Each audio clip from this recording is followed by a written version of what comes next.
right, with us today for our final meeting on the effects of influencers and social media content on children and adolescents. We have 6 witnesses. Thank you all for being with us today. We have Carol Todd, the founder and mother of the Amanda Todd Legacy Society, with us by video conference. Welcome.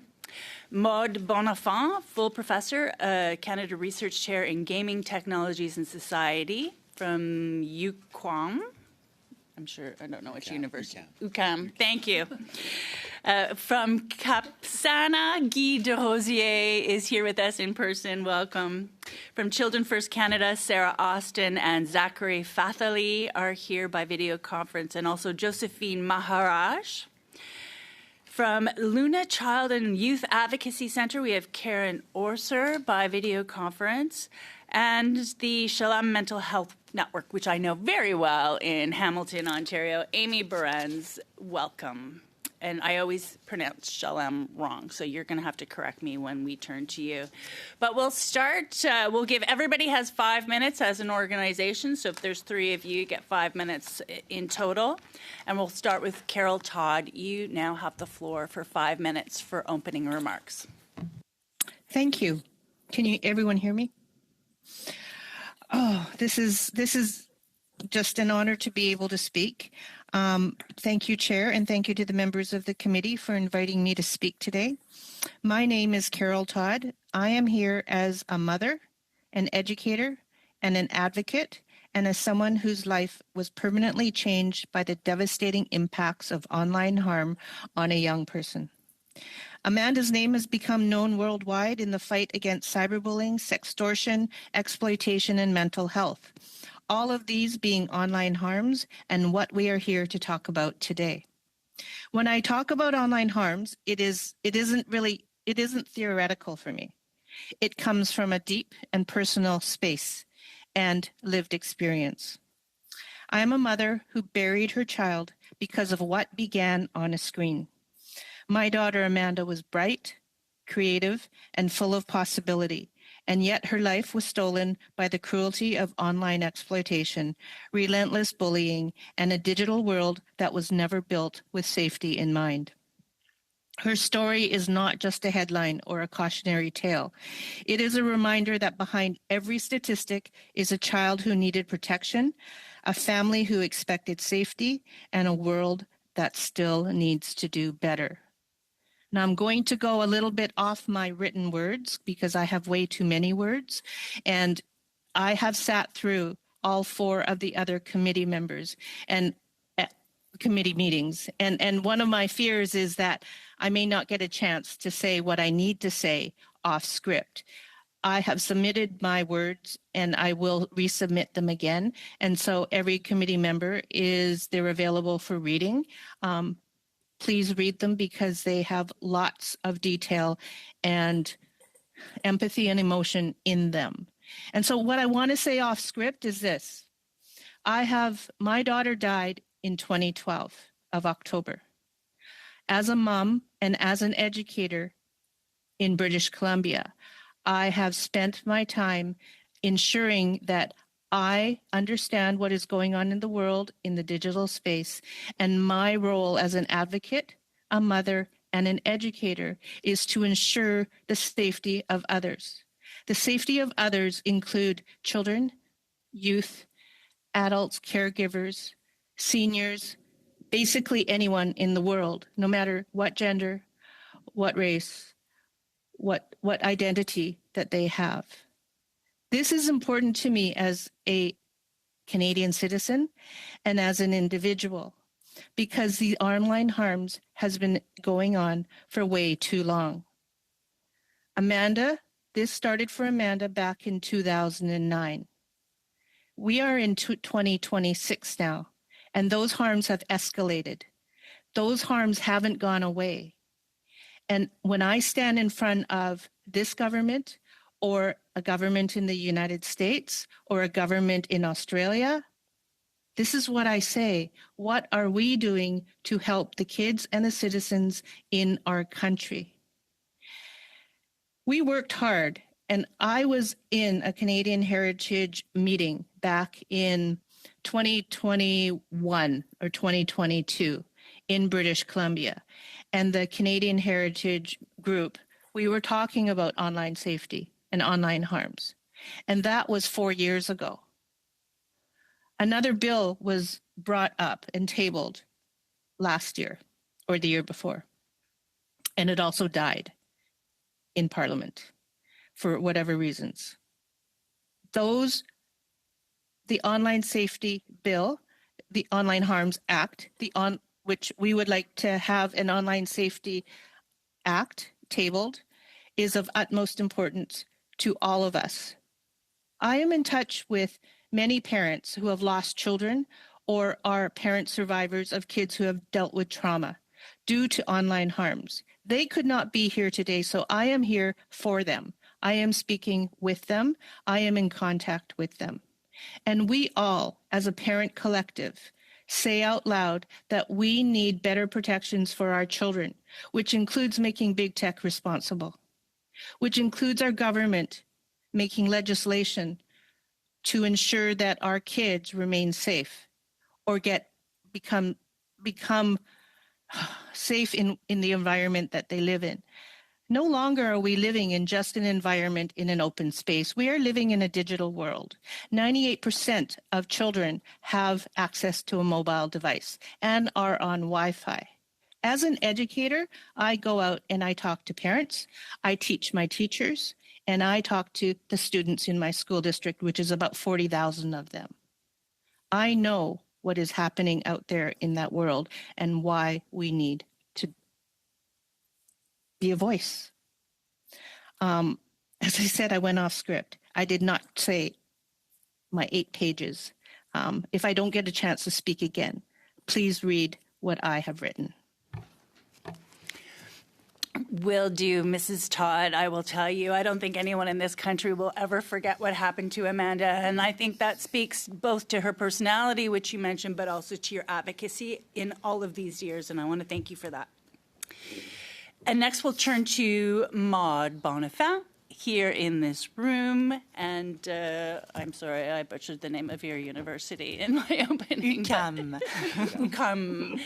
Vous avez 5 minutes. Allez-y. You have 5 minutes, Madam. The floor is yours. Thank you very much. Thank you very much, Madam Chair, and dear MPs, for having invited me to appear here today. Highly appreciated. So I've had a chance to listen to some of the witnesses you have heard, and you have indeed discussed in depth the practices, the means by which this harmful material is broadcast on social media. Today I would like to tell you something about my own expertise, being the economic model, the way it's designed, and how it works.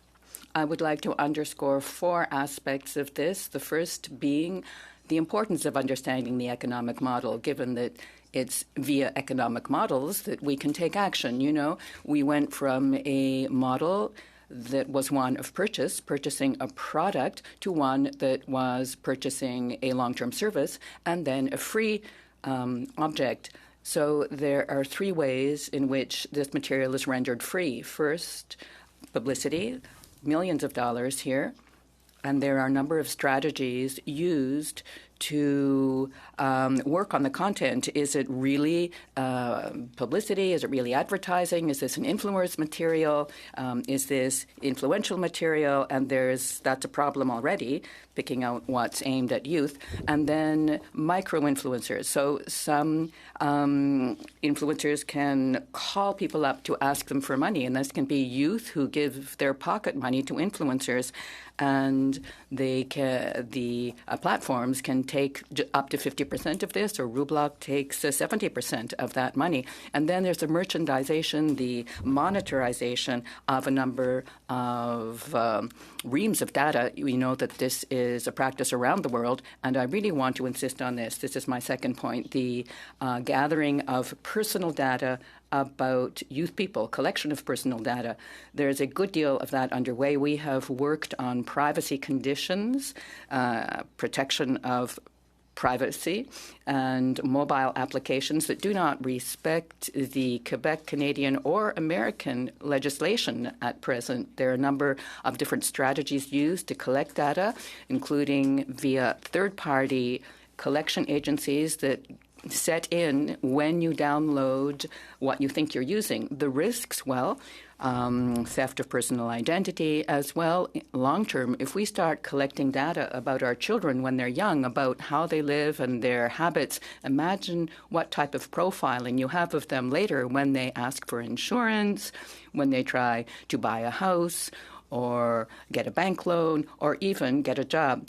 They could be turned down given that they've got a profile that's been up and running since they were children, and there's a probability that they will be treated in a biased manner without understanding why. There's also the geolocalization data being collected in a number of cases, often illegally, because we're not supposed to allow for the geolocalization of children, but there are a number of ways in which this is being done. And that data as well is shared and can be used by predators able to find out where children are, where their schools are, and use this information to approach them on social media. And what's the use of this data in the economy of data? Well, it's used to create profiles.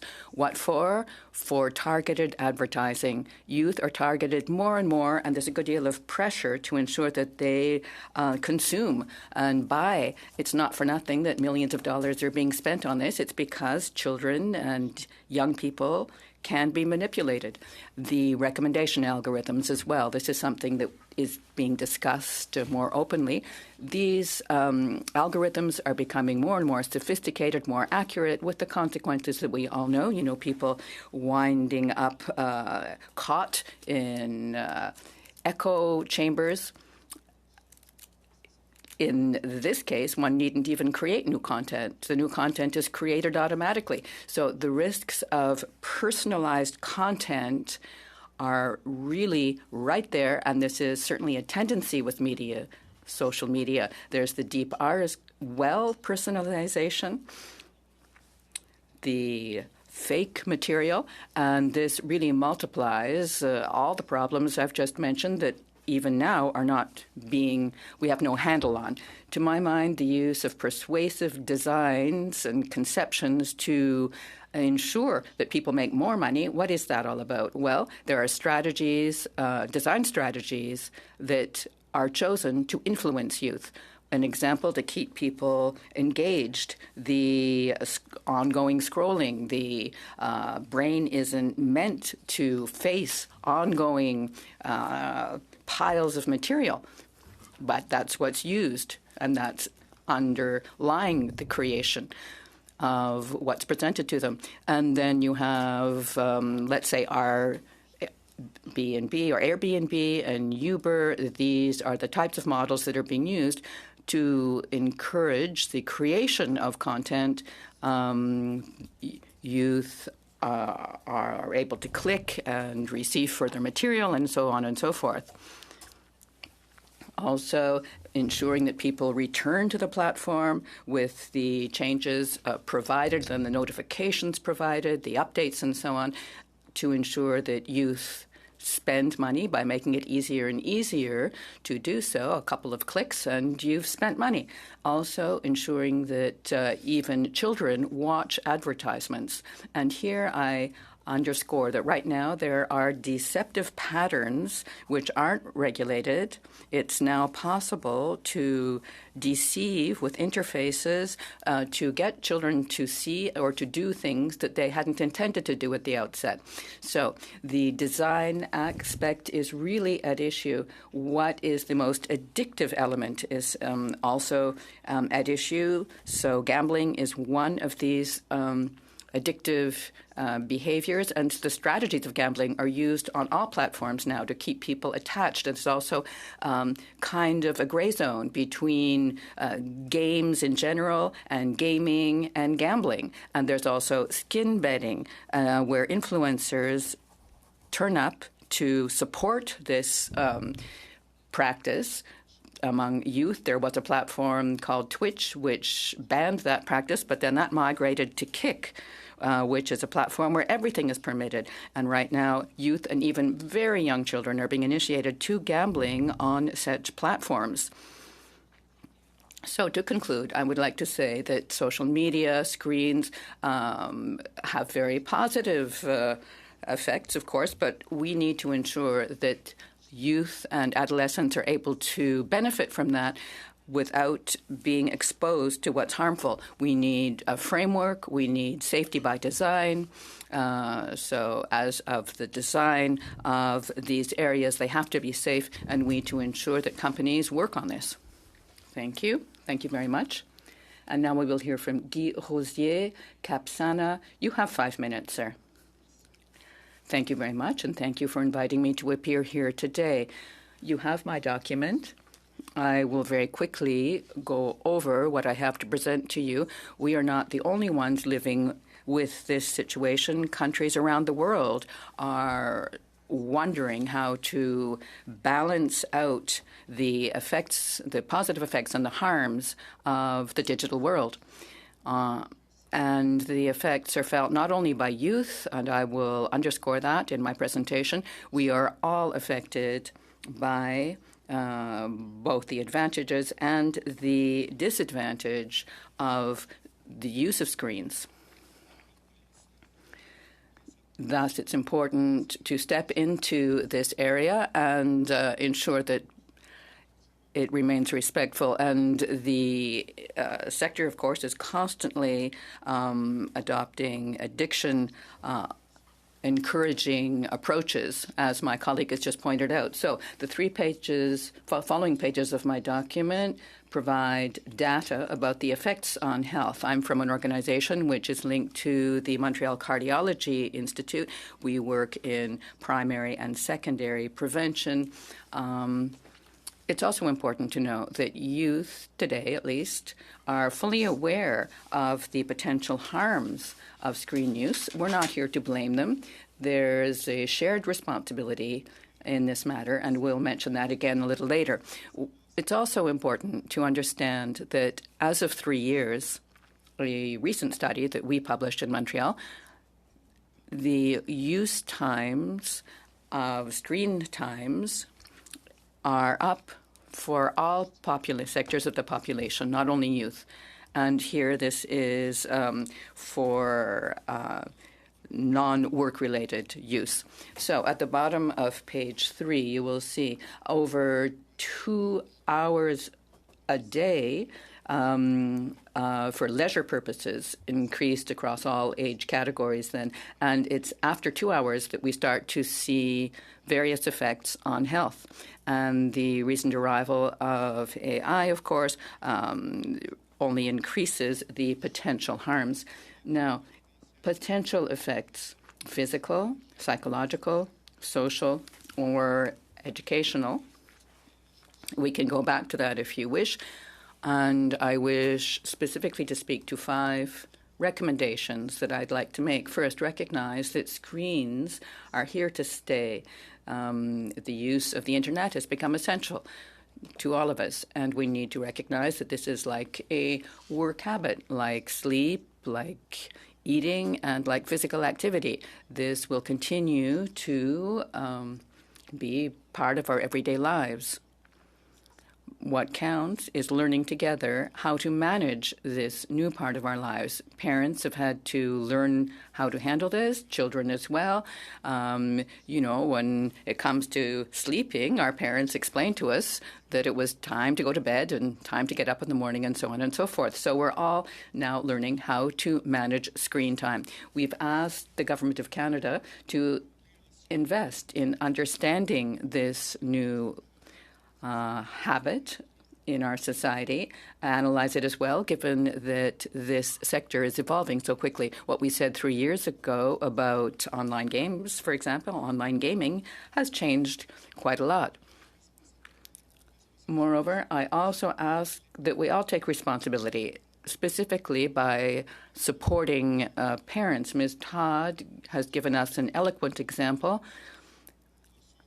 I think that parents need to be assisted, helped to play their role, given that this, according to our study of 2022, is the principal challenge faced by all families managing screen times at home.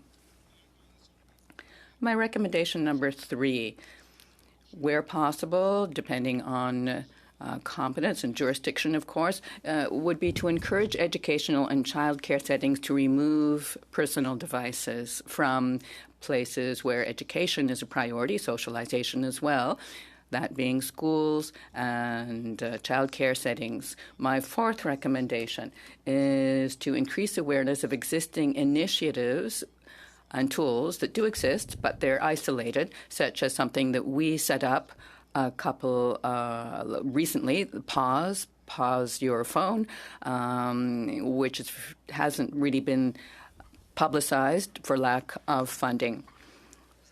PauseYourScreen.com. This speaks to teachers, professionals, parents. There are a number of initiatives, not merely ours, of course. I would also like to ensure that we avoid demonizing screens and stigmatizing youth. I said this earlier.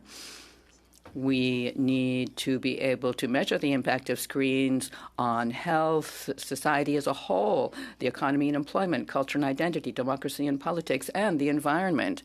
We need to provide guardrails in this sector, a sector that is fighting hard to avoid this around the world. We need to take control of this phenomena, the digital world, provide a framework, and render companies responsible for the effects they have, just like we do for any other product that is bought and used in our society.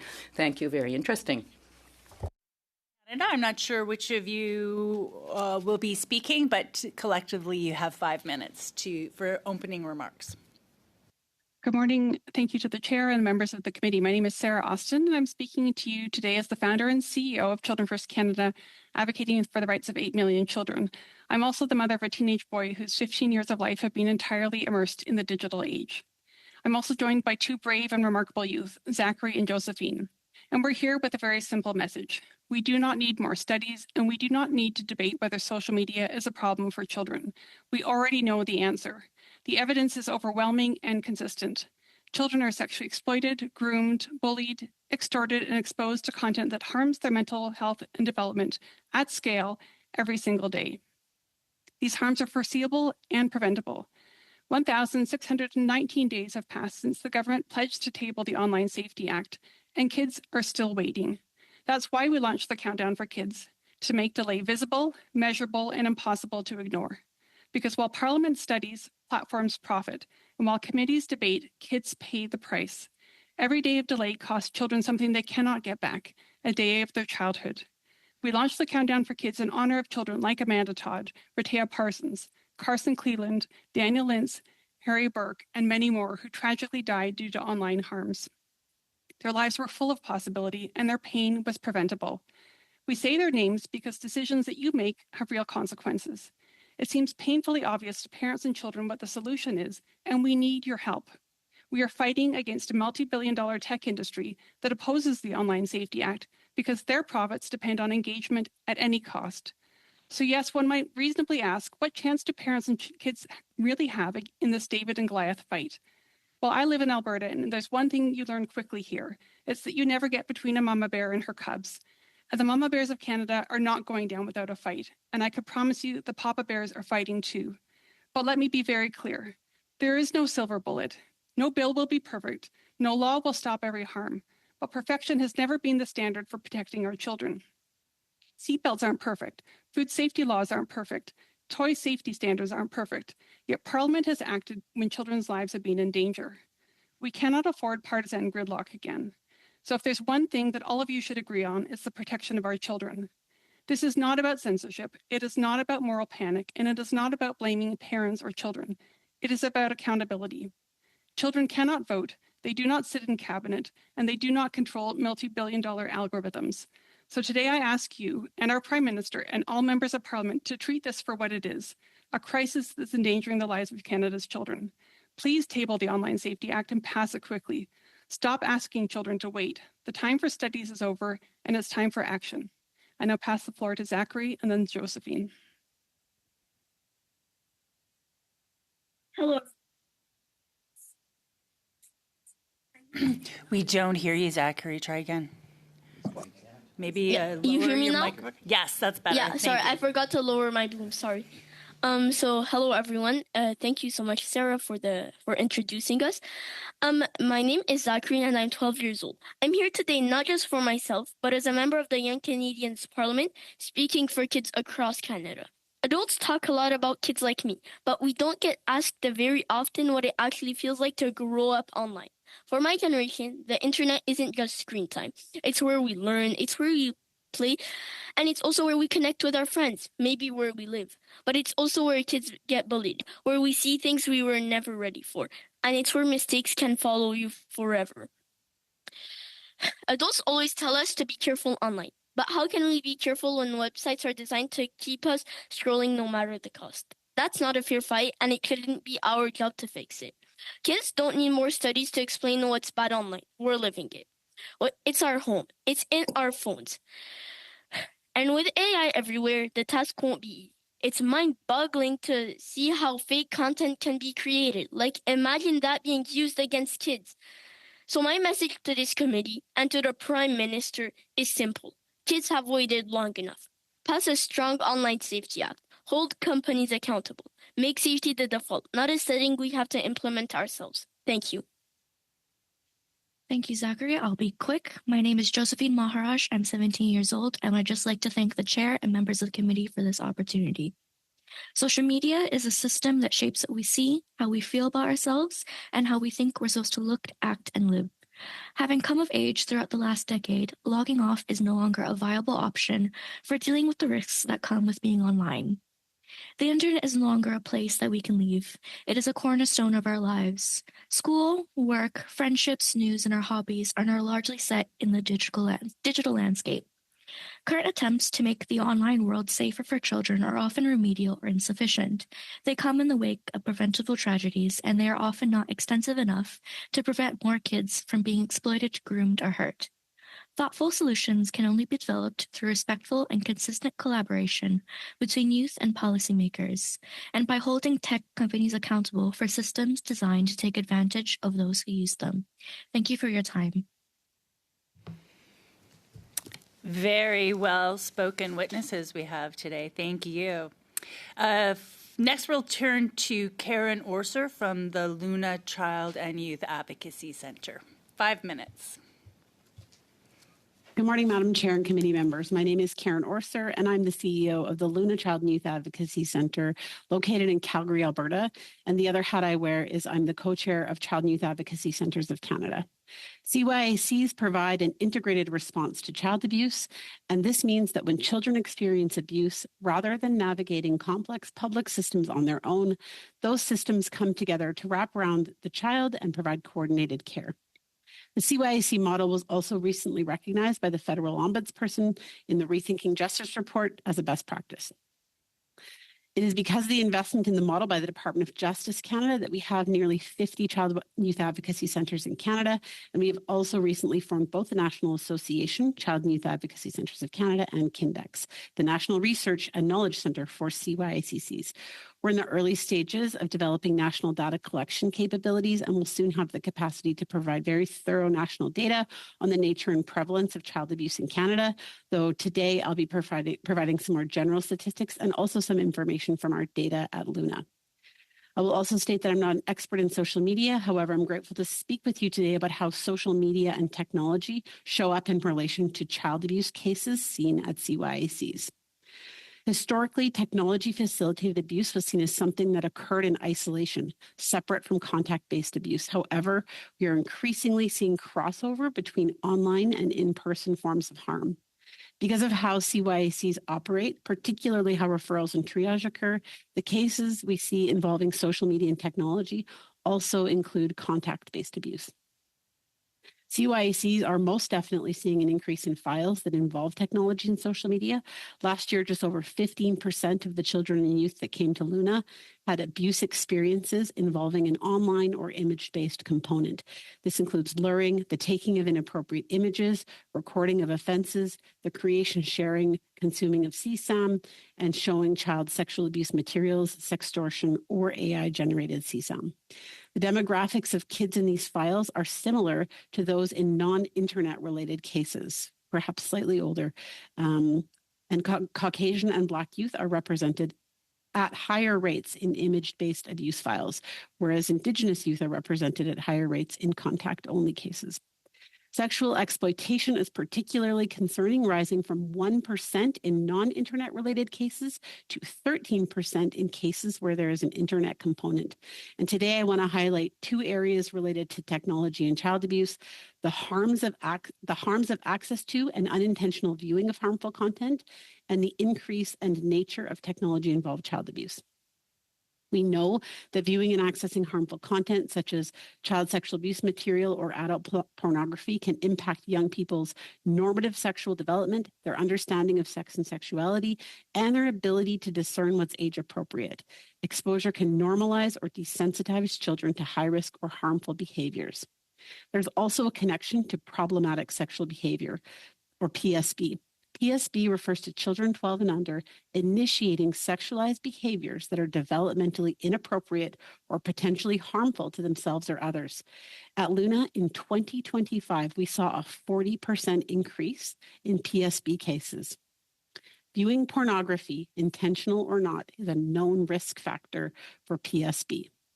If we don't do more to keep kids from viewing harmful content online, there are significant risks.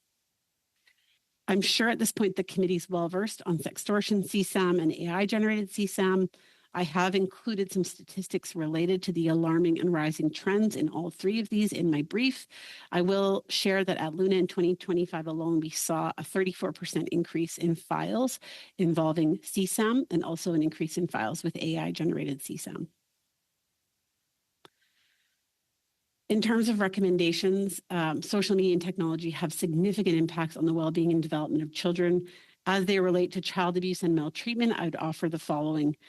First, strengthen collaboration and coordination between child and youth advocacy centers and child exploitation units, or ICE units.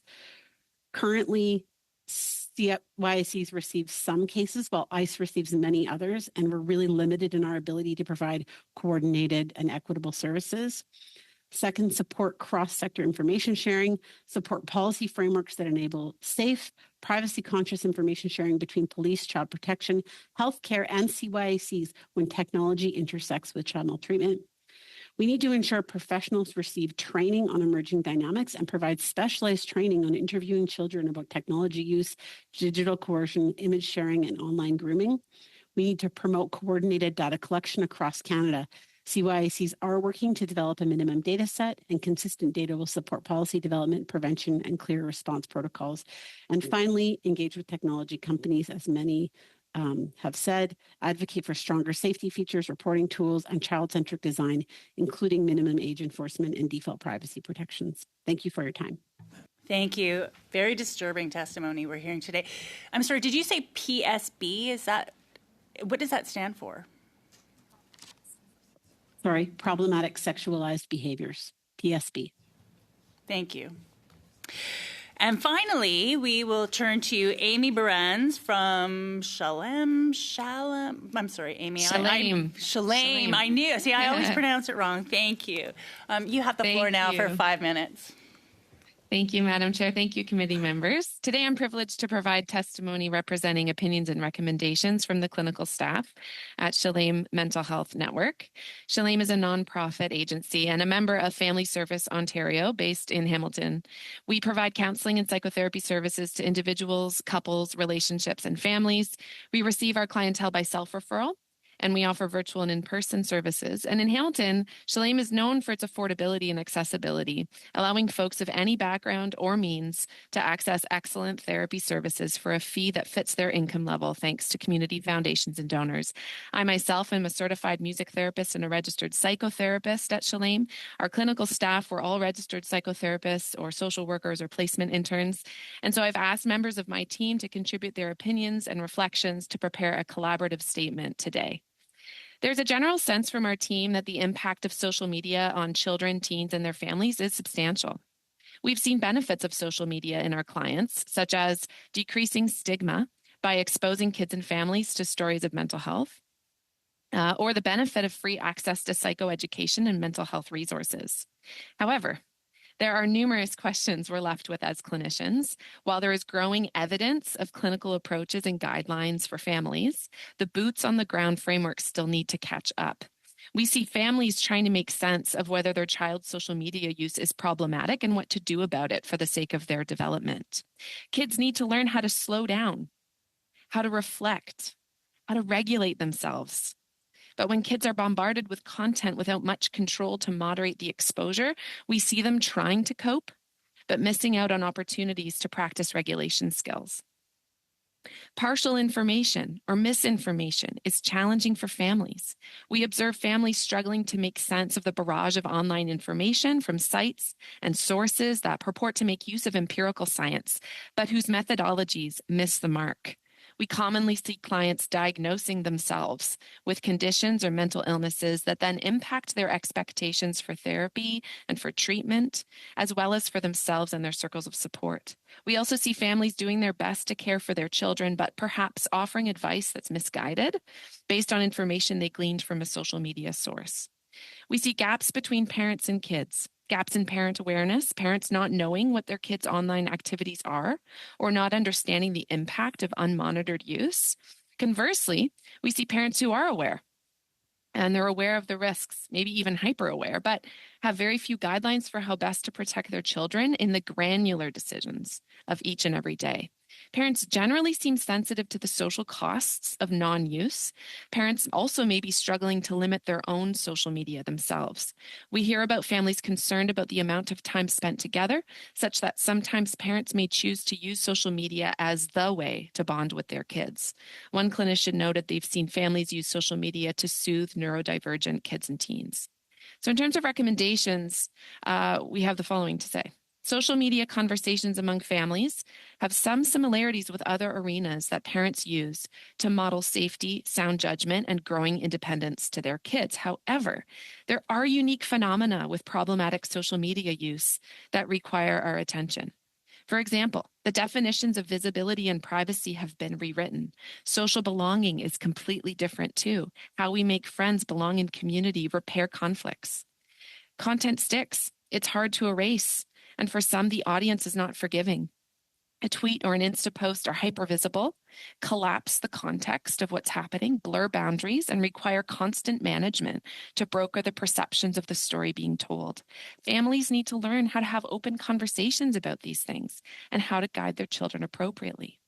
We need more clear guidelines for the continuum between use and non-use. Longitudinal studies would be ideal to compare the long-term impacts for young people over time.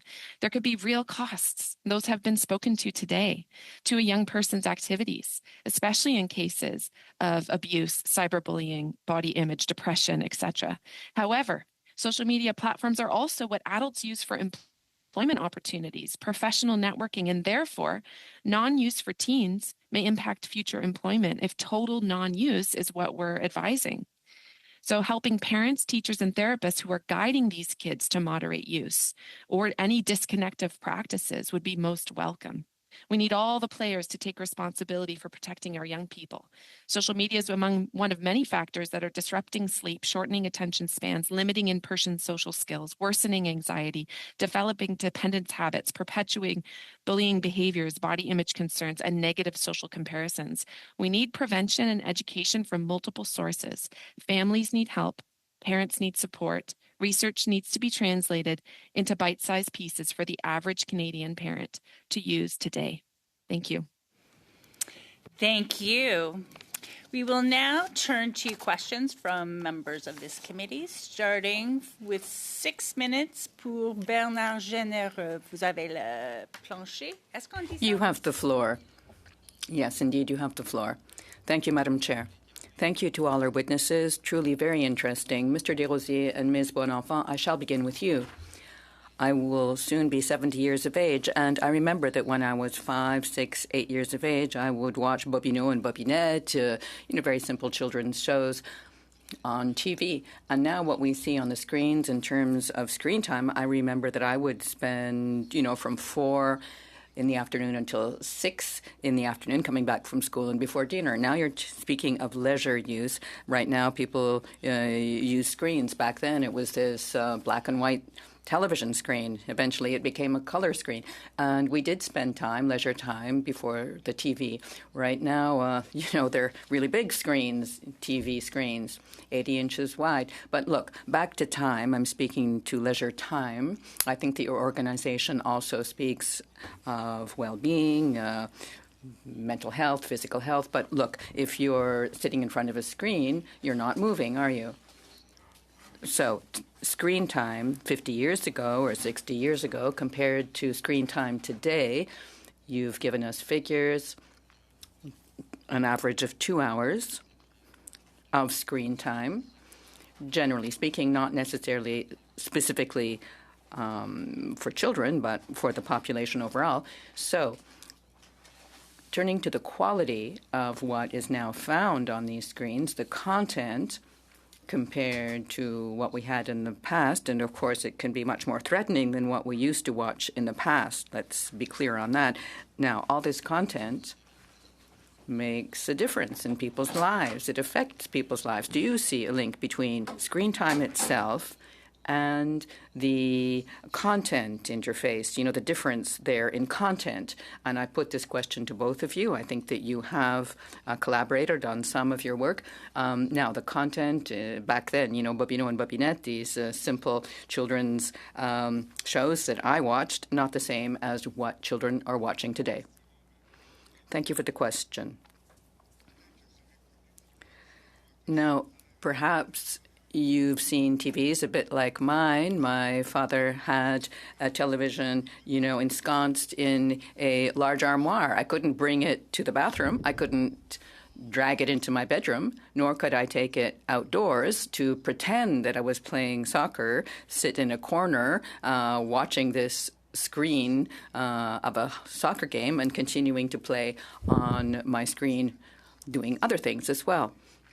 Multitasking. So, of course, right now the strategies, both overt and hidden, are very different from what we watched as children. Now, at page 3, on the subtitle at the top, I discuss 3 elements related to screen time, meaning that one must make use of data about the time, the use, and the types of material being watched or consulted. Now, combining all 3 of those elements, we're able to see what the potential benefits and the potential harms of use are. Of course, I mentioned time, given that many studies cover screen time. And when we look at the study that was published in Montreal about the potential harm comparing 2 hours to 4 hours of screen time, because often that's time that you've borrowed from your sleep time, from physical activity, from just getting outdoors in the fresh air.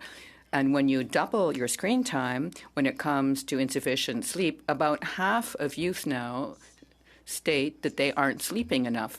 And life satisfaction scores as well. Dissatisfaction with your life goes up to 24% when you spend more than 4 hours a day on screen. Now, of course, when you carry out a study, you need some sort of a measurable data point, and time is one of those. Ms. Bonafont, would you like to add something? Yes, I will add that when you were watching the shows you watched when you were young, the rhythm of those shows was very slow, measured, and you sat at a distance from the screen. Right now, the images are accelerated. Youth and adolescents are overstimulated. That's a big difference. Moreover, right now, people are in an interactive world. The strategies are to make the youth do something, to click, to make decisions, and so on, and especially to ensure that they watch the advertising. And there's a great deal of advertising in social media, even if children aren't aware of this. With the phenomena of unboxing, for example, they watch other youth unbox products. They think they're just watching something cute, but it is advertising. These are the elements that interfere with healthy youth development. Now, we know that there are many schools which ban the use of in schools. And I think this has been well received, generally speaking. Even youth appreciate this ban. They realize that they now speak more to each other. For example, so human interaction counts. The testimony we've heard today certainly shows that we can ensure that changes come to pass that respect privacy, that still respect youth's ability to use the internet. Do you think that this should be applied across Canada, this sort of principle? This is a Quebec practice to ban phones in schools. Yes, that's one of my recommendations for childcare settings and for school settings. It's not normal that in a childcare setting a child be exposed, passively exposed, to a video for a full hour's time just to keep them quiet. With no involvement of the child, no stimulation of their development. So this is an important recommendation, I think. Thank you. Thank you very much. Mr. Al-Sood, you have 6 minutes.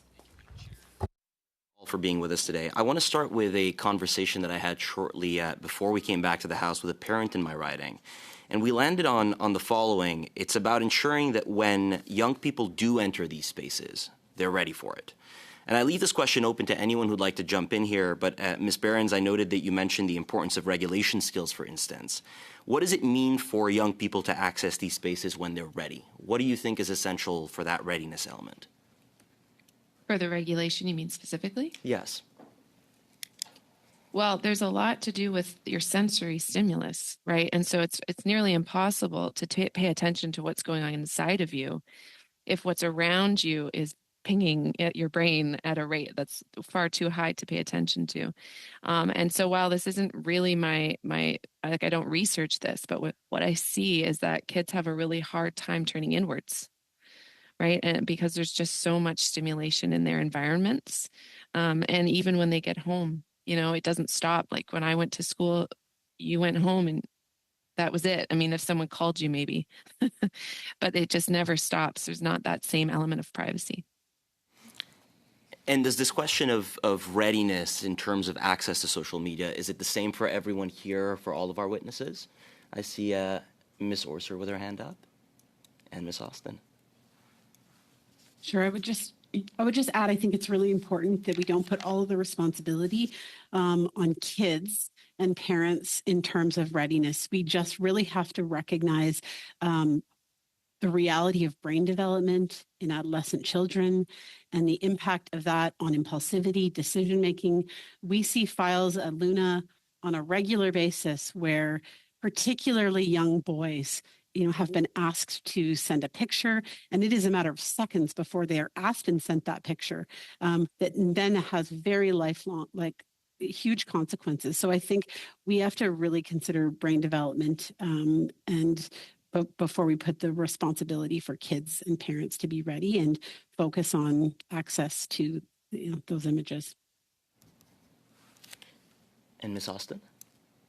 Yes, to echo what Karen has just spoken to, I mean, there is an element of this around brain development, but even adults who have fully developed brains should not be exposed to much of the harmful content that we see every single day.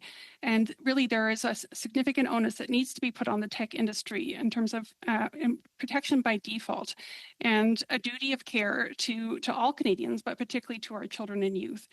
We are seeing daily now kids being exposed to extremely graphic content, online hate, sexual content. We could go on and on. You've heard the testimonies from countless witnesses around this. And so, as Karen has spoken to, and I echo again, we need to take the burden off of children and off of parents and put it back onto the tech platforms and hold them accountable. Thank you all. On this note, actually, of an onus on the tech industry, we've heard this severally over the course of this study. Mr. Desrosiers said it already, actually, about the idea of countries deciding to move forward with a minimum age requirement for social media. I've heard it from parents in my riding, several witnesses here in committee, that we should be considering the same. Meanwhile, others, and I will use the term others here loosely, have indicated that age-appropriate design on social media is a possibility. So I think they refer to it as graduated access. What do you make of the idea of social media platforms' attempts of creating safer spaces for children? Is there a world where this sufficiently protects children in online environments? si je peux me permettre de répondre. If I may provide an answer, yes, please do. I think that if we really focus on safety by design, then upstream we would have to, think through how these platforms are developed. They be science-based, based on stages of development of children and adolescents with respect for their private lives, with, parameters like that. Banning certain practices, such as certain uses with generative AI, for example, then we could create spaces that are healthy for children, something like schoolyards, areas that have to do with education where they can share among themselves, discuss matters, learn, where it's safe. And if guardrails are provided and the whole thing is framed, if we don't leave them there day in and day out, for example, and that they have gradual access to this material. I work on video games, and I encourage, as of the age of 3, use of a tablet, playing for 5, 10 minutes, 15 minutes, a game that's age appropriate, and then put aside the tablet and take out, the crayons, paper, something more tactical. Thus, the child learns that this is one activity among others in its environment, not something that's highly desirable because it's there all the time or it is banned in the household. But we need to take action for this because right now the sector is making millions of dollars at the expense of our children's health. If there isn't legislation, some sort of framework that really orients how we design platforms, then we're not going to make it with the current platforms that are being used. That's why Australia stepped in so seriously.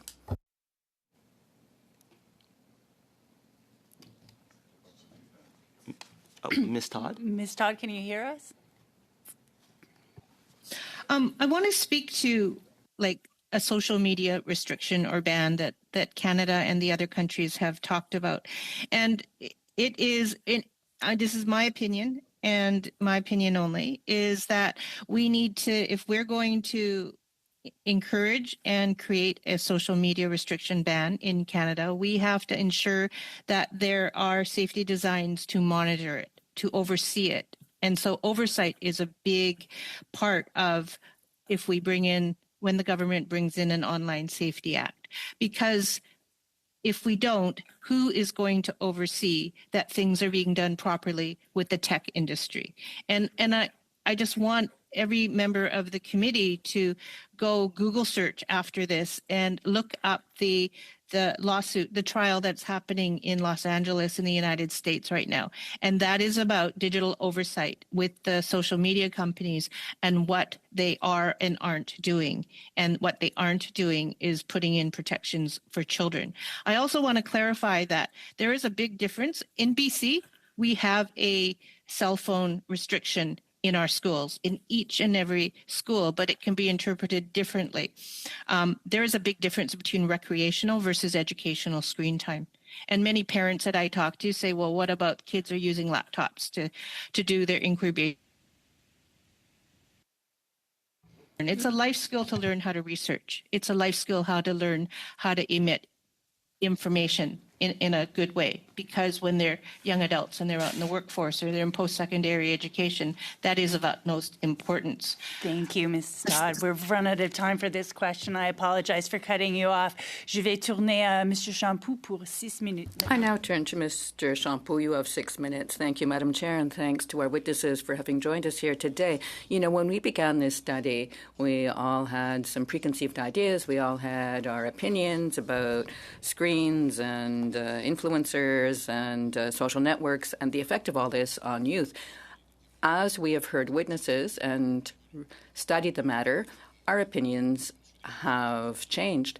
And seeing you both, Ms. Desrosiers, Mr. Bonenfant, Madame Bonenfant as well, Mr. Desrosiers, I see that you were very helpful here with our testimony. You're not attacking anyone or shaming anyone. I see that the approach now is very encouraging, very positive. We know that we need to deal with screen time, with this new universe, and we feel that you're not here to put pressure on us in a strict manner, but rather to help us understand that these tools, which are of use to us, not merely negative, nevertheless need to be better framed. I've heard other witnesses say this. Social networks aren't merely negative. There is a way to make good, positive use of them. And your site, Mr. Desrosiers, pose ton écran, put your screen down. It's very interesting that I suggest everyone go and consult that site. It's a totally different approach, a new discourse, and this is very refreshing, very encouraging. But there's a good deal of resistance, a lot of calls for full boycotting, for rigid approaches, and I'm wondering, is that a good approach? And you seem to be saying no, that we need to work in a progressive manner. We do need guidelines. We do need education. We need to remain vigilant. I would like to hear you a bit on this sort of global movement which tends more towards full banning of the use of the social networks. Australia, anyone under 15, and in France, 130 versus 21. That's the vote to ban the use of social media by youth. Is this the right way to go? As Ms. Barons was saying, aren't we depriving ourselves of a way to encourage digital literacy, to teach youth how to use this new universe? I'd like to hear you on this. In my organization, with my colleagues, my committee of experts, my working group on this topic, we tend to prefer self-control as a method. And, of course, that's a step-by-step process depending on the stage of development of the child. And we work with families suggesting guidelines. If you have 3 children, you'll say, no, our second child is different from the first, and the third is even more different. And that being the case, we encourage people to understand the phenomena in depth so that they can take appropriate action. Same for youth. We have a youth committee. We talk to youth. We study them. And youth tell us, I'm fully aware of the situation and the issues, but I have trouble. The solution is very attractive. Maud has mentioned this. The business model is to throw millions into making everything more and more attractive. And they're always on their screens. Yet, as they say, people are telling them to get off their screens. And this is the situation. It's kind of a logjam. We all need to step in. It has to be a social approach. These screens are here to stay. In countries where there are bans, and already for social media, it's 16 years and younger are banned, but, 11-year-olds are already using the Internet. And all I can say is that if we don't control this sector, the companies themselves put some guardrails up, they'll control us. So we need to work out healthy lifestyles involving screens, like we have for other parts of our lifestyle. And that doesn't involve pointing and saying, this is what you should do, this is good for you, but rather explaining and encouraging.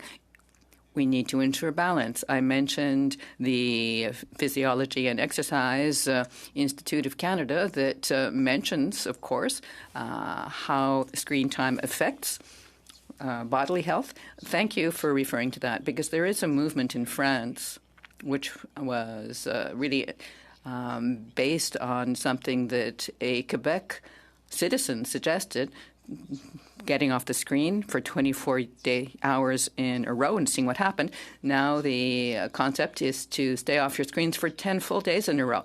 Now, if I go home and tell my children, 10 days off your screens, they'll kill me. No, the studies are very clear that that approach never works long term. But taking a break in order to think things through, our initiative indeed is called a break, pause. That's a good challenge. 24 hours, a full day without using your screen, to be able to really notice how much room screens are taking in our lives right now. 24 hours maybe, 10 days not, at least not in my household. But are we able now to show that there are real effects on physical health, for example? Has that been proven? We know there are psychological and mental effects that we can feel and see ourselves, but how about the physical state of youth today? Is that linked to the use of screens? Yes, there are some very good studies about sedentary behavior. I've mentioned the effect on sleep. There's really a triad, basically. Remaining sedentary, not sleeping, and obesity. Myopia, for example, vision, the drying of the eye, dry eyes, which has an effect long-term on someone's vision. The muscular issues, neck, shoulder pain. There are more and more studies carried out on all these effects. It's not causal directly. These are links. These are correlations. There is a study, though, that I suggest you consult, carried out in Austria, about screen time, carried out by a university team. 2 hours of screen time versus 4 hours of screen time, a big difference. Thank you very much. Thank you, Madam Chair. Welcome everyone to our committee. We've studied this in Parliament to death. We started in 2022. We continued with 2023, 24, 25. We keep going around in circles. I don't know it's because the Liberal government in Parliament has done nothing, or, I mean, we've studied this now for 5 years. And we've had this in Heritage Committee twice in the years that I've been here. We've made no progress. Let's be honest with this. We've made absolutely no progress at all federally with any policy. You've all agreed to come here today, and I thank you for that. And I personally don't know if your submissions today will go up on a shelf and we'll never see this again. I'm honest with this, because when you see studies go to status of women, to heritage, other committees, and then nothing is being done, right? We just study the same thing over and over. It's frustrating as a parent. It's frustrating as a parent to grandkids. And then we hear this testimony. And Sarah, thank you for sharing Countdown for Kids. Zach, I'm going to ask you because you're 12 years old. So let's talk about your screen time, how you're dealing with it. Thank you for coming and sharing your story today, but you're 12 years old. And there are other studies that have been done, and we've mentioned the 14 years and under that would not be able to have screen time.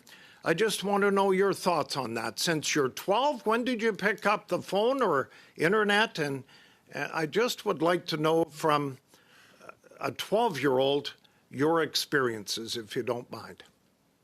Okay, so, well, as you asked me, I got my phone at 12. So you said like ban under 14. Am I right? That's what the rumors are, yes. Yeah. I think, well, I don't think a ban would really work because kids can find workarounds. And if you ban, like, they'll probably protest, one. And two, I don't think they'll go outside. They'll just, like, sleep all day, probably skip school. But you should find, like, how do I say this? A regulation so that kids don't, like, stay on their screens that much. I don't know how to explain it. Well, you're just on. You just said you're online at the age of 12. You're 12 now. So can I ask you what support systems you do have to see, if you do see something that you're maybe somewhat uncomfortable with, what do you do then? What kind of support systems do you have, Zach? What do you mean by support systems? If you see something, you're just on for the first time here this year, and if you see something on your screen that you say, I'm not comfortable with that, Do you go to your parent or parents, or who do you go to when you do see something that you're uncomfortable with, or kind of say, I'm not sure about this? What do you do then? Usually I go to my parents, but also, or else I'll just skip what I saw or I report it. Who do you report it to? The website that I'm on. So, for example, I'm on YouTube. I don't see something. I see something that makes me uncomfortable. I would report it. If I find that it would be uncomfortable for people also around my age too. Do you ever hear back from them once you do report something, or have you reported something? I have reported something. Have they got back to you? What do you mean? Like, Well, have they reported me back? Yeah, have they got back to you on your report that something that you were uncomfortable with seeing? So you just said, yeah, go ahead. You just said you reported it. Has the organization got back to you? Usually they email me back. Yeah, they've emailed me back. Yes. And what do they say? Can you share that? I would like to know what the email said. YouTube says, thank you for reporting this. We'll evaluate it, blah, blah, blah. And then it says, thank you, and then your name. So, Zachary. Well, thank you for sharing that. I think of us around the table have the feeling when you do report something, it goes into a hole and it never comes back. Or what do they do about it? So that is part of this Online Harms Act that needs to be really concentrated on. You've shared some of that. I'm going to go Thank you, Mr. Roy. I'm done? Thank you very much. Ms. Sonia Sidhu, welcome to Heritage Committee. It's lovely to see you here today. You now have the floor for 5 minutes. Thank you, Madam Chair. Thank you, all the witnesses, for your insightful testimony. My heart goes out to all the kids who tragically died because of the online harms. And Ms. Todd, thank you for your advocacy. I know we met in Status of Women, but I really want to say thank you, what you are doing as a mom, as educator. My question is to you, when you're talking about the tech need, social media, tech company needs responsibility, and you talked about the BC. In BC schools, they have restrictions on kids' cell phones. So what do you think, what need to be done? Do you think the restriction is important? If it is important, what age, what need to be done on that side? Well, the restriction in British Columbia goes from K to 12 schools, and it's based on personal mobile devices. And so in my school district, which is the third largest school district in BC, our elementary and middle schools, it's bell to bell, and kids are not to bring in their devices. They need to be in the lockers or at home. And saying that, you'll say, well, what about, kids in elementary grades 4 and 5? They shouldn't have devices, but the number of children 8 and above who actually have a mobile device that they call for personal use is up to about 62%. And so the numbers are rising. Kids are getting them at early ages. And in high school, teaching digital literacy, all our schools in my school district have a digital literacy class for grade 9s, and we teach them about cyber abusive behaviors, restricting the social, emotional, the physiological, all that stuff, to put it into their heads. My role is to educate teachers and parents in this. I think it's a good thing to have. And I just want to clarify that when Australia has a social media ban, it's not restricting kids from using screen time at all. It's only 10 applications. Some of the applications are still communication apps that are allowed, and those are the ones that create that cyberbullying effect, that predatory effect of predators out there. And so that's why we really need to look at what social media is. It's not a restriction of devices for all children under 14 or in Australia under 16. It's only 10 applications. And so I just wanted to clarify that. Sorry for taking your time to do that. Thank you. And my next question is to Ms. Orser, Luna Child and Youth Advocacy Center. Thank you for running the 50 Child Center. My question is about the national data. How do social media platforms presently collect and use data from children? And what risk does this pose to their well-being and for their privacy? I'm not sure I'll be able to answer this question because the national data set I'm referring to is that 50 child and youth advocacy centers have created a minimum data set. So related to what we see at child advocacy centers and child abuse. So not related to how technology companies are actually collecting and using child data. I'm referring to how we hope to be able to collect more national data around prevalence of child abuse. But my next question is that in perspective of a child and youth advocacy center, how is social media, including influencer content, contributed to cases of exploitation or emotional harm among children? Yeah.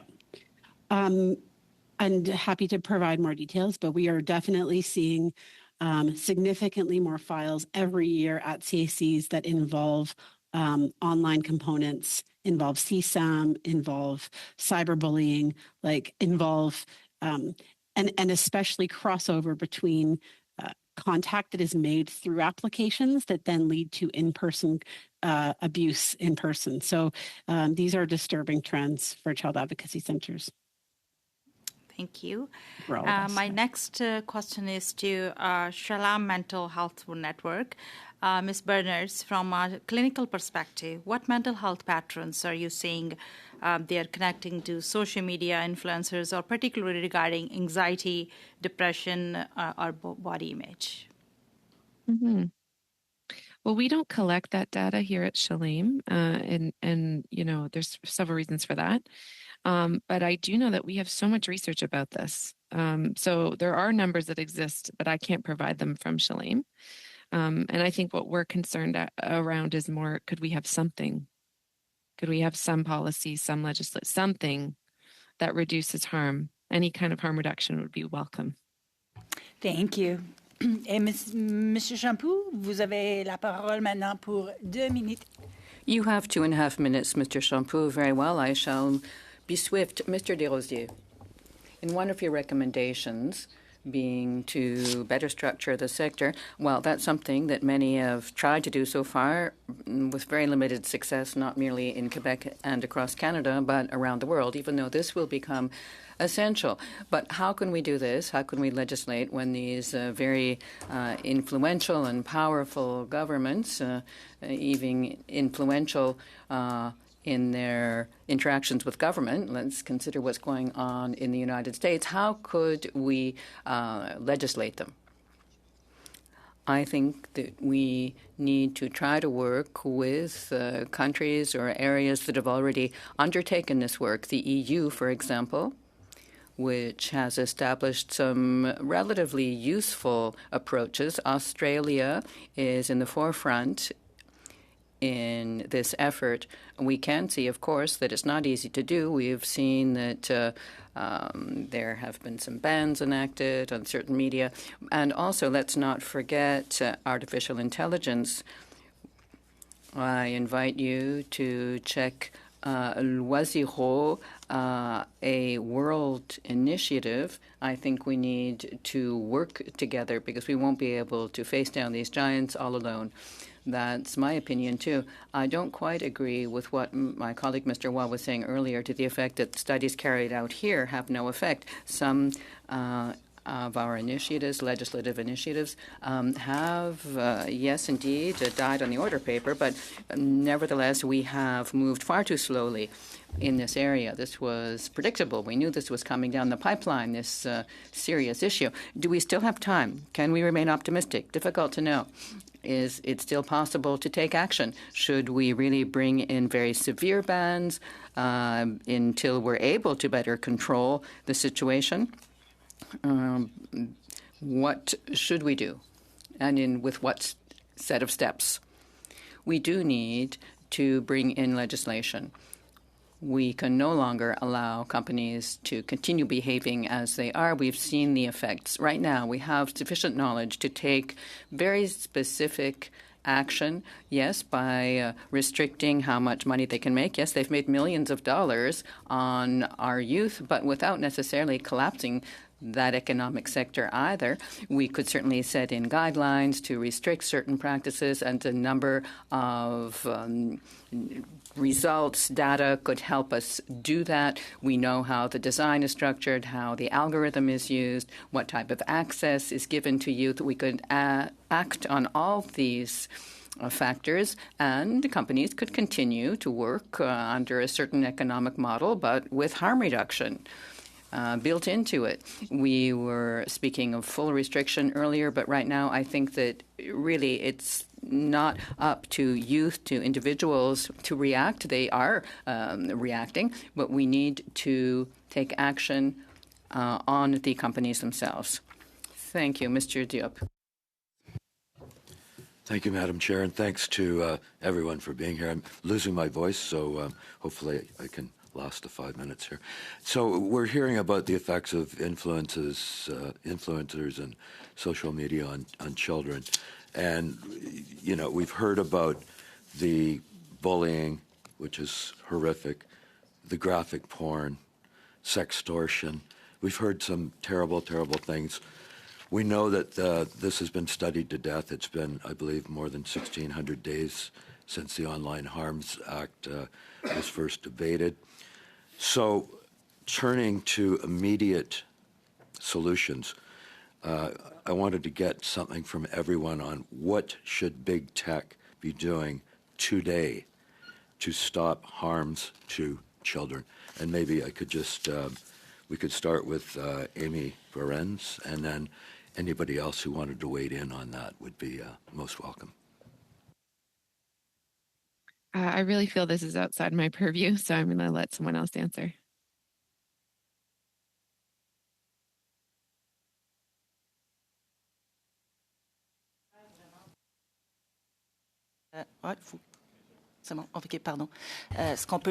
Well, what we could do, in brief, would be to intervene on some elements of the setup. Anything that's potentially addictive, we could certainly take action on that, on the design that's addictive, and also the deceptive patterns that I mentioned earlier. They should be regulated to really be banned. And we could also take action on the basis of databases. If the images come up, it's because they are in databases. There would be a way to bring in guidelines that would have an effect on the algorithm and the database, affecting the content that is available to project. We could also get involved at the level of the networks, linking people, linking youth. There again, bringing in some barriers to reduce some practices, but also the promotional content. There are some efforts being made to restrict that, but we could work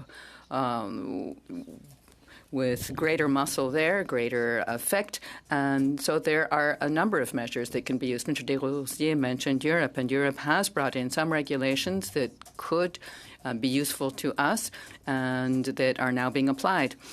And if around the world we are all working to regulate these companies, then they will have no choice. They will have to respect legislation, even if it's only the protection of privacy.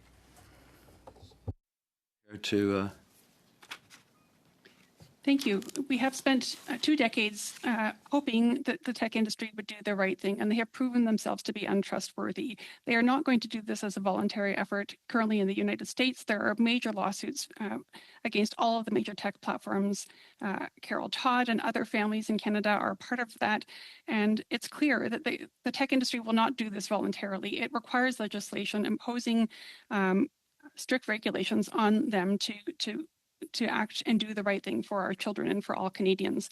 We have recommended several key elements of the Online Safety Act that would be including a duty of care with clear enforceable obligations on platforms to prevent foreseeable harms to children.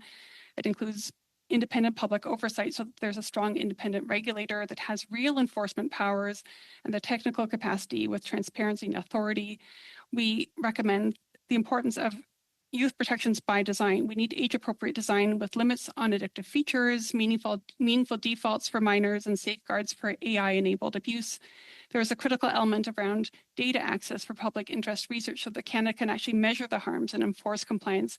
And last but certainly not least, we want to see AI systems in scope. We can't simply regulate social media. We need to look at AI systems and the whole digital landscape in which children are living, and ensure that there is accountability for AI systems, whether they be chatbots or other functions that are exploiting and harming our children. Thank you. Anyone else care to wade in? Some very good testimony.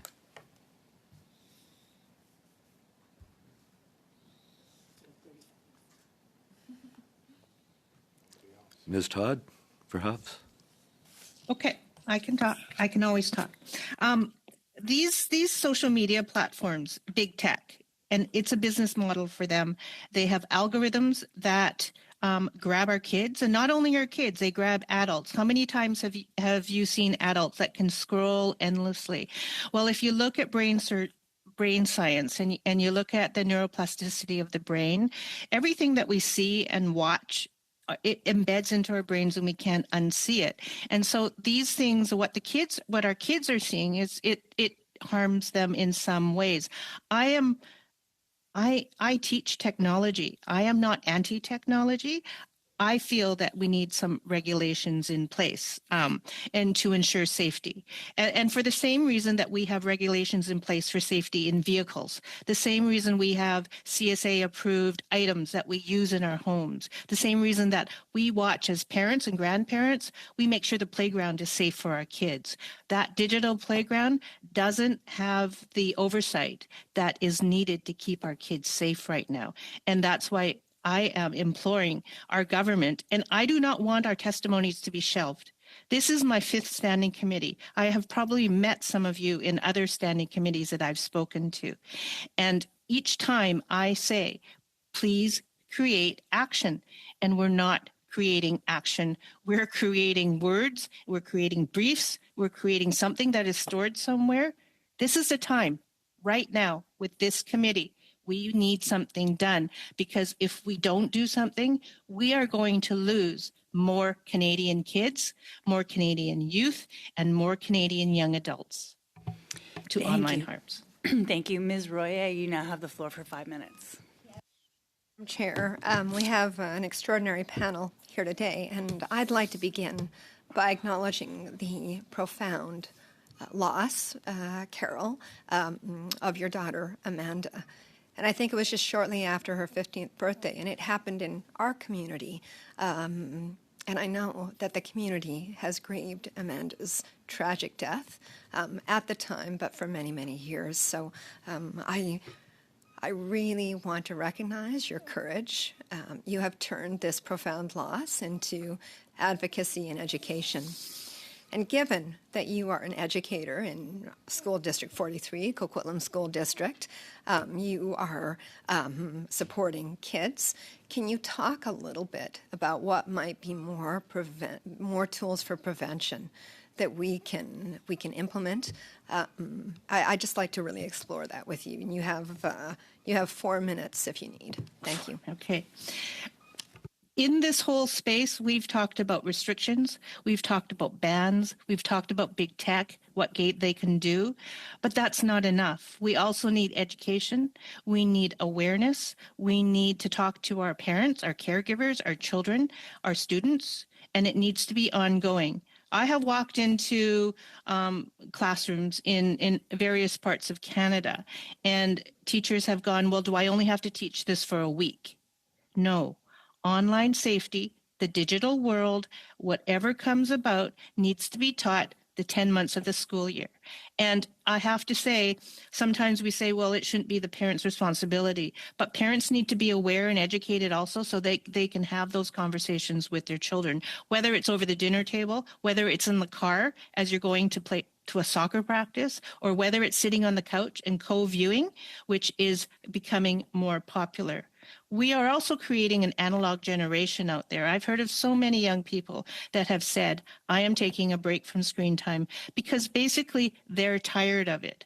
But we have the 13, 14, 15-year-olds who aren't tired of it because it's new. And that's why I worry that if there is a ban or a restriction or whatever we want to call it, I don't want that ban or restriction to say to a population of people, we don't have to teach this anymore because kids don't have access to it. We still have to teach because it is part of the dialogue. It is part.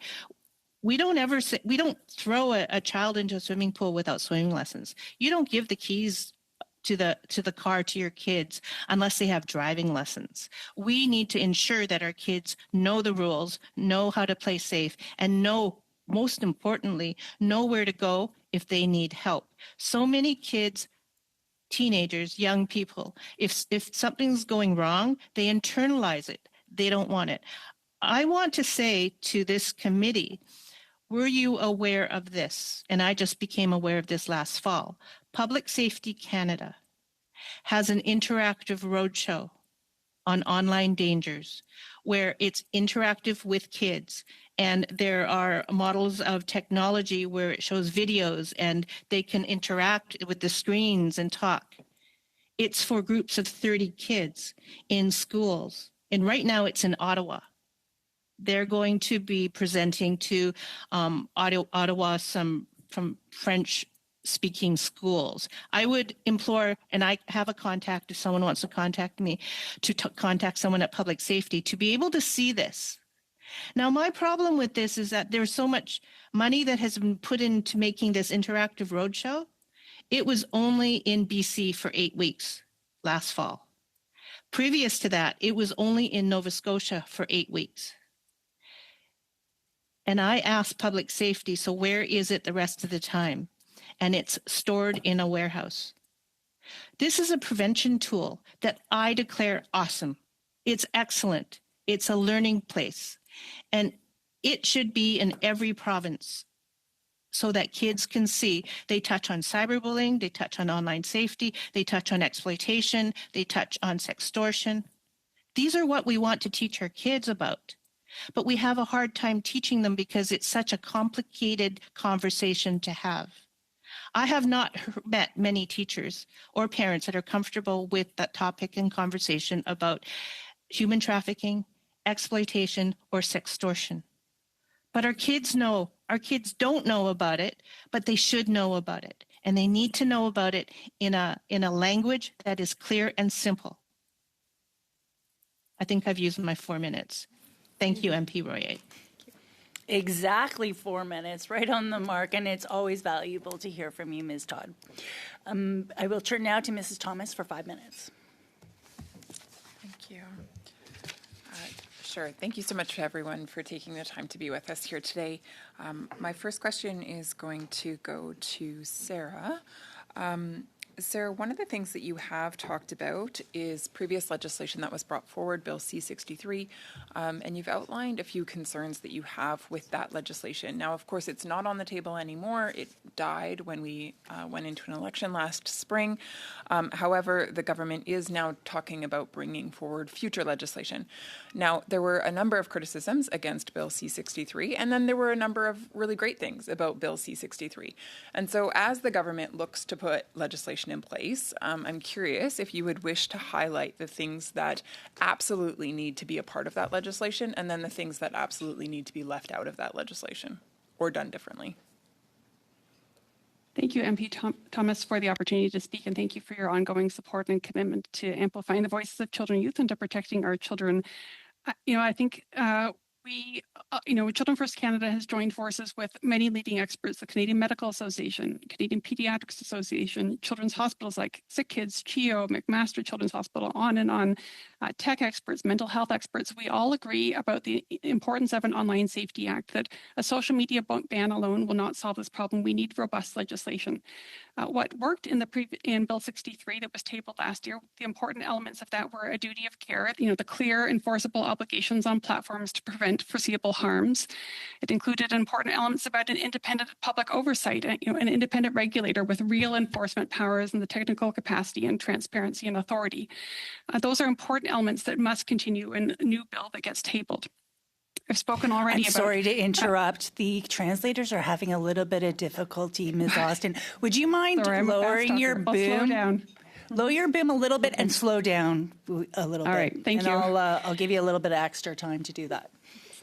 Thank you. Other important elements are around the youth protections by design, age-appropriate design elements, limiting addictive features, meaningful defaults for minors, and safeguards for AI-enabled abuse. These are some really important elements. What was missing in the previous bill was around the AI systems. We've seen so much emerge in recent months, even recent weeks, around AI-fueled harms for children, and so that really is an important aspect that be captured in a new bill that is tabled. There were controversial aspects of the previous bill, particularly around concerns around limiting free speech. And so, obviously that needs to go by the wayside. We need to drop what didn't work or what raised significant concerns and really focus on what's most important. And again, I plead with all members of Parliament, whatever your political stripes may be, we need to work together. We need the best and brightest minds working together. We've seen, MPs from all federal parties attempt to bring forward bills. MP Rempel tabled her own legislation, and we need everybody working together, really with the best interests of our children at heart, and to find a solution that works for all Canadians. Thank you. Sorry, I know that was a lot to rattle off. I really appreciate that, though. I think that's very helpful as we move forward and consider what to do with the hearings of this report. One of the other things that you've made comments on is with regards to the recent developments concerning X and the use of Gawk, the impact that has had on all people who have been, impacted by a misuse of this AI tool. And then in particular, there's a vulnerability to children. Would you care to comment on what you're observing there? We've seen, in recent weeks, the real escalation of AI-enabled harms. Grok has been the most notable example where we've seen X being used as a platform to amplify harms, particularly against women and children, and where that went on for far too long before and where there was where the company was profiting off of that. I mean, it's egregious harm, and where our government did not take a clear position. We saw governments, the UK and otherwise, stepping up and really taking clear positions on that. We need Canada to be a leader and not a laggard in this space. And when we think about AI, it's not just on social media platforms. It's not just on X. Grok is in Tesla cars. And we've seen examples of this where kids are sitting in their family vehicle and engaging with Grok, which is automatically uploaded to the Tesla car, and where kids have been harmed. Grok is prompting kids to share nudes, for crying out loud. I mean, it's absurd, the level of harm that our kids are being exposed to. So we cannot look at regulating this simply for social media. We need to look at the whole digital landscape that our kids are exposed to, sitting in their family vehicles, on their school laptops, on their phones, on every digital device that they're exposed to. We need comprehensive legislation that looks at the full landscape. And so we really urge Canada to go above and beyond what Australia and France have done and really table a robust Online Safety Act that protects children and protects all Canadians. Awesome. Thank you so much, Sarah. I did not know that was happening in cars. Thank you. Mr. Miles, you have the floor for 5 minutes. Thank you very much, and thank you to all the witnesses that are here today. Fascinating, really important discussion. MP Thomas scooped my question, and it was a great question. I was wondering, kind of the previous online harms bill, I was looking for kind of thoughts on where that might have fallen short. I didn't realize there was as much unanimous support for that bill as there appears to be in the room. So I agree that it does seem to have a place to come back. I guess I just wanted to frame the conversation a bit because it does seem each of us are talking about different levels of responsibility, one being a heavy-handed responsibility of the government to say a ban of social media. And I think, as Carol Todd mentioned, it's important to notify the difference between being online and being on social media. We are talking about a different thing when we're talking about a social media ban. And then the responsibility of the social media companies creating a safety by design. And then the other part being the responsibility of parents and kids in healthy habits. I think we're all coming at this from different angles, but realistically, what I'm hearing is they can't happen in isolation. They have to, healthy habits by themselves and education isn't going to cut it because the algorithm itself needs to be adjusted. There needs to be safety by design. So I guess, first of all, I just wanted to talk to Zachary for a second because, first of all, well done for being here. I was not at your level at 12 years old. I will say I'm very impressed. Yeah, I'm getting there. That's a very good point. I'm catching up to Zachary to do small. But I just wanted to talk to you just about, because you had mentioned this idea of just making this say that you know these spaces. You know where the problems are and what safety, let's say safety by design looks like for you. How can you interact with these platforms? Are you interacting with social media or is it just online platforms? And what responsibility looks like in that way? So basically, if I understand well, you basically asking me what social medias I use, basically, yes? Yeah, and I just think at one point you said make safety the default, which I thought was a really, really good point. So I just wanted to talk about that a little bit. Okay, so what I mean by make safety the default is that online platforms shouldn't have to you shouldn't have to be able to find workarounds so that you can be safe online. You have to when you're online, you want the first thing in your mind when you're building a website actually, for it to be like, are kids or are people in general are they going to be safe? You know what I mean? Absolutely. I appreciate that because I think it's kind of what we were talking about is this, it becomes a responsibility of those creating these platforms to create a space that is inherently safe for kids to engage with if they're going to be allowed to engage with them. Do you have social media as well? Yeah, but I only use YouTube and, my email is on Gmail. Yeah, that's it. So thank you very much. It's great to have you here. I guess I just wondered, maybe Maud, you can speak to the kind of the three elements to this, because we have talked about les habitudes saines, tout ça. Mais je me demande We've spoken of healthy habits and so forth, but I'm wondering how we could regulate the three important factors. Well, we do know that regulation is required because we've let the sector do as it wishes, and it's not working. The sector itself, as of the time when regulation would be applied, it would be applied to all companies. So all platforms, one would hope, would respect the regulations. Otherwise, they'd be face lawsuits, which we have already seen now for the breach and violation of a number of laws that have been applied, and then ensuring that safety is there by design based on the age of use. Let's say you've got Instagram. You might have Instagram for youth, but you'd have to ensure that the configuration of that Instagram truly make that a safe space for young people. For example, with by design configurations. Right now, they're totally open spaces. But if we could teach youth to go step by step through the various levels of design, that would be very helpful, and they would learn how to do it. Right now, youth understand, they feel it emotionally and physically that there's something not working, something not quite right. They're in a world where they're certainly responding the way they companies hope they will, namely remaining engaged and really stuck to the screen, but adults are unable to help them. And Zachary is correct. It's quite brilliant what he said. We need to listen to him. And there are organizations working in the field. We've got Le Ciel in Quebec that goes into schools to listen to youth, to hear what youth have to say about this problem. There is education underway, but bidirectional. Adults as well are starting to learn about what's going on, such that together we can build up a proper lifestyle around the screen, how to interact with screens healthily, and social media as well, to really take advantage of the advantages, but to reduce harm.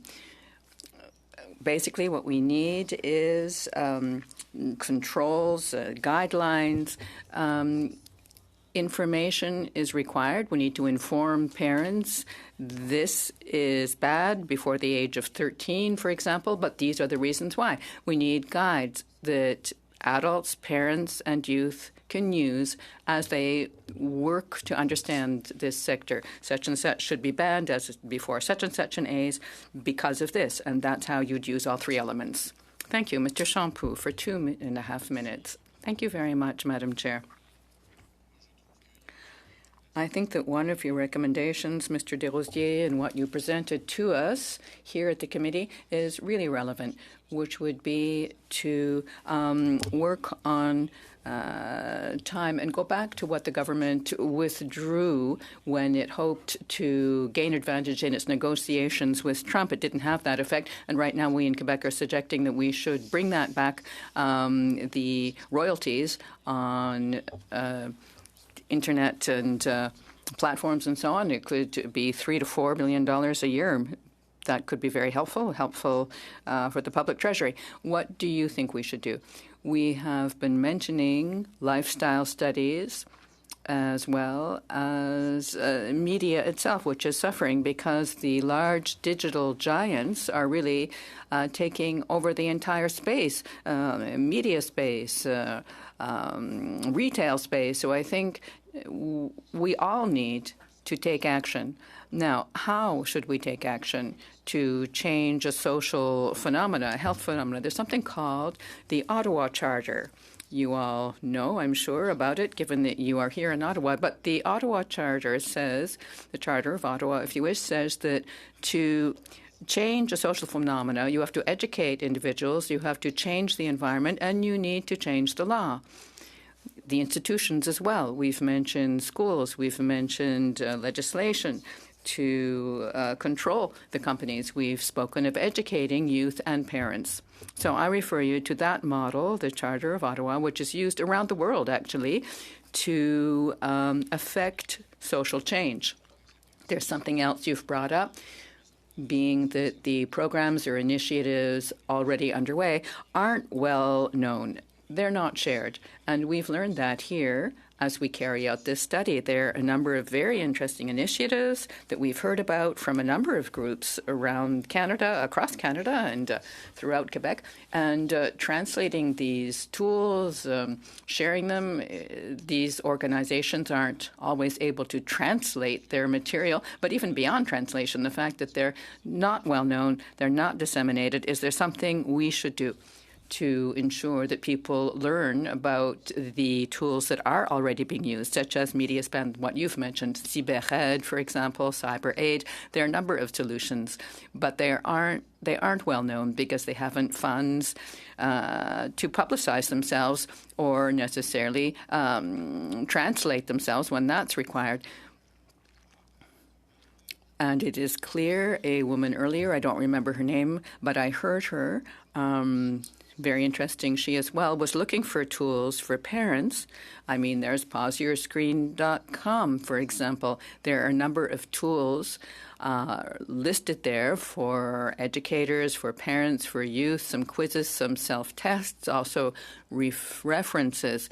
All the Canadian groups, we try to put them all in there. And to wind up, picking up on what my colleague Mr. Waugh was saying earlier, he seems quite pessimistic about how much use we can make about of the studies that we carry out here. Yes, it's true. We have carried out work that didn't lead to effective legislation. There are some bills that died on the order paper. But I hope that this time round in this study, we will make true use of your testimony. So please take it from me. Your testimony has taught me a lot, and will certainly be making many good recommendations to our analysts to draw up our report, which will not remain unused. All right, my first question is coming over to Josephine. Josephine, you have the undivided attention of members of Parliament from the Bloc Québécois, the Liberals, and the Conservatives. Our eyes are entirely on a screen in front of us, and you are on that screen. If there is a message that you want to drive home today in terms of young people using social media and what government can do to make things better for you and for your peers, what do you want us to know? Oh, hello. I think that what the government needs to know is that any sort of success with a social media ban, restriction, or just having an internet that we are not beholden to comes with communicating with young people. Young people includes children, teenagers, and young adults. It's not just one group or category of youth. And I think success for us would look like an internet where it's there, it exists, as does social media. It's going to continue to. I think a sentiment that has been repeated often today by the witnesses is that we're not looking to abandon the internet, abandon social media. It's here to stay. But success is the ability to navigate it mindfully, and that we are able to log off and live our lives without being easily accessible all the time. It's a tool at the end of the day, and tools are meant to be put down. And in terms of sextortion and image-based abuse and CSAM material, whether it's generated by AI or collected by predators, it's real-life consequences for those who commit heinous acts of harm. So I think that's what I have to say. Thank you very much, MP Thomas, for the time to speak. You're very welcome. Thank you so much for answering the question. I know that it can be maybe a little bit overwhelming in this group, but you spoke very well, so thank you. My next question is to Luna, and again, I was just reading a number of things, and one of the things that came up for me when in my reading was that the number of child abuse significantly rose during the pandemic, COVID-19, and so I was curious if you could comment as to why that might be the case, and how Luna was able to respond to that. We saw a significant increase over time through COVID. And particularly as the pandemic carried on and kids were back in school, lots of abuse was reported. So, it's hard to have a really clear, definitive answer, but I would say educators are often the number one reporting source. So during that time when kids were out of school, we saw increases in abuse in the home. We saw an increase in sibling abuse, and all of that started to be, as the pandemic went along, we saw increasing reports near the end as those reports came in and kids started to get back in school, and those reports and disclosures came forward. So it was a staggering increase that we saw after COVID. Wow. Okay. So school as a significant protective factor. Yeah. That's an excellent observation. Thank you for sharing that. One of the things that you also talked about in your opening remarks was the fact that you're seeing an increase in the number of cases that are coming forward where there is some sort of online contact that is a part of the larger picture of abuse. Do you care to comment on that in terms of what you're observing and why that might be? I think it's just the vast amount of exposure that children have. We're not talking minutes, it's hours and hours a day. Kids are connected almost all the time. And I did provide some stats on my brief on that. So at some point, we're just increased, the huge amount of increased exposure is increasing the probability that they're being contacted through these applications. And then what we're seeing is those online instances are translating often into in-person, where kids are going and meeting offenders in public, in malls, in cars. And I will also re-reference the increase in sexual exploitation files that we're seeing at Luna. Those are related to ease of access to kids online. So, thank you. I appreciate that. And I guess with that, maybe my final question is, I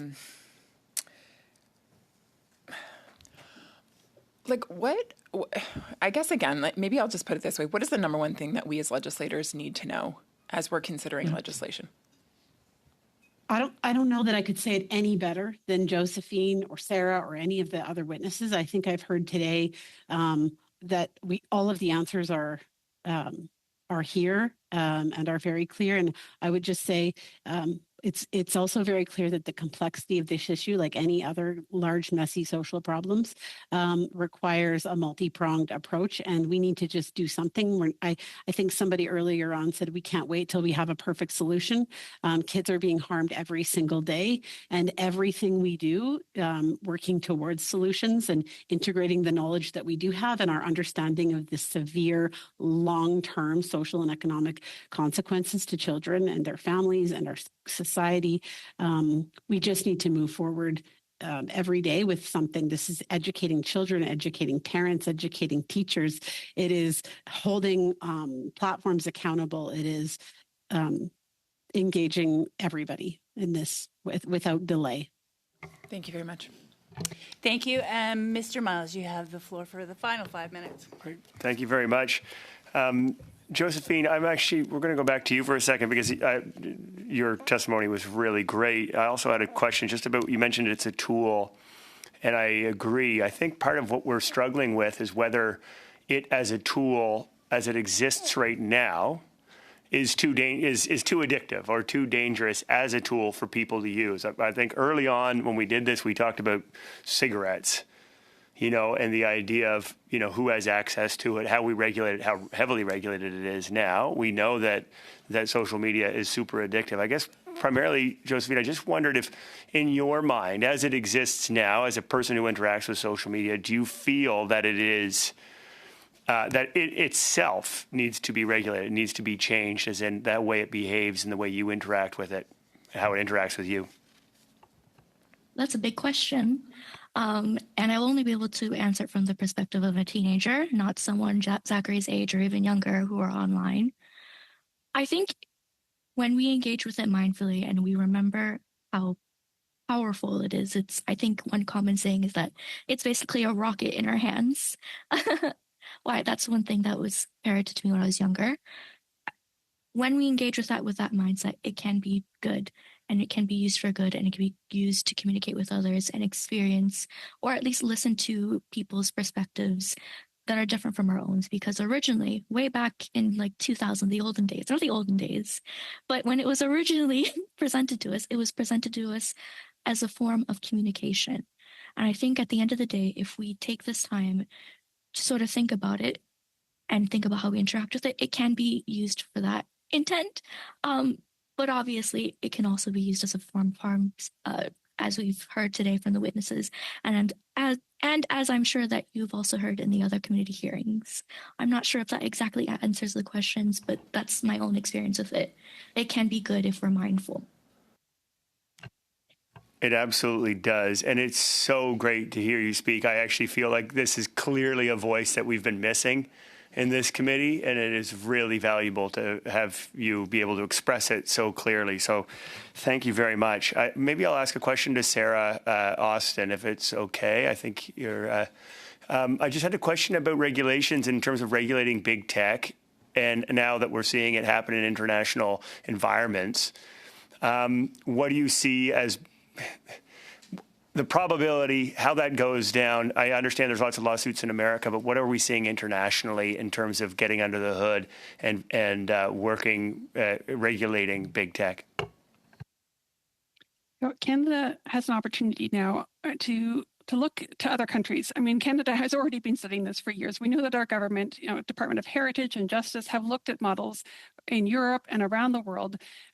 They've looked at the best practices. They obviously had a false start last year with Bill 63, where there were flaws in it. We know that the current Minister of Heritage has been working at new legislation. This committee has been hearing from numerous experts on this topic. There's clear consensus from a wide range of experts that the Online Safety Act needs to include core elements around the duty of care, around the independent regulation, around safety by default and age-appropriate design, public interest research so that data can be accessible to be able to measure the harms and have AI systems in scope. There's clear consensus from leading experts across Canada on this topic, and that we can't simply look at a social media ban alone. We need to look at online regulation that looks at the full scope of digital harms affecting children. So, we're urging the government to get this legislation tabled for all members of Parliament to work together, to find consensus, to work quickly. It's not going to be the silver bullet, but we know what's worked in other jurisdictions. We can take the best-in-class examples and apply them here in Canada and amend the legislation as the digital landscape evolves. Just quickly, are the big tech companies in these international experiences, are they changing their behavior in those circumstances? They're being forced to change behavior and being held accountable when there are consequences, when they've caused harm. And we know right now here in Canada that the tech industry is funding a major effort to try and oppose this legislation. It should get all our spidey senses up. If we see Meta funding studies that support age restrictions, because it really lets them off the hook. Meta will be off the hook if we impose age restrictions, because it actually doesn't force them to change any of their behavior. It puts the onus again back on Apple and for doing the age verification. And so we need legislation that really looks at this in a robust way and that follows best practices from jurisdictions around the world, and where we create a solution that really puts our children first. Yeah, I think that's a really important point. Thank you very much for bringing that up. Thanks. Really valuable testimony from everybody today. Thank you to Children First Canada for bringing young people who are far wise beyond their years, and to everyone else for your valuable testimony. As Carol Todd mentioned at the beginning, she's already submitted a brief to this committee, which we will all read. If anybody else has something they didn't manage to get on the record today, or further points that occurred to you afterwards, please don't hesitate to send us that detail in an email, and we can include it in our report. But that's our last meeting on this topic. It's been really eye-opening, and once again, I thank everyone for their participation. And with that, seeing that we're out of time, I consider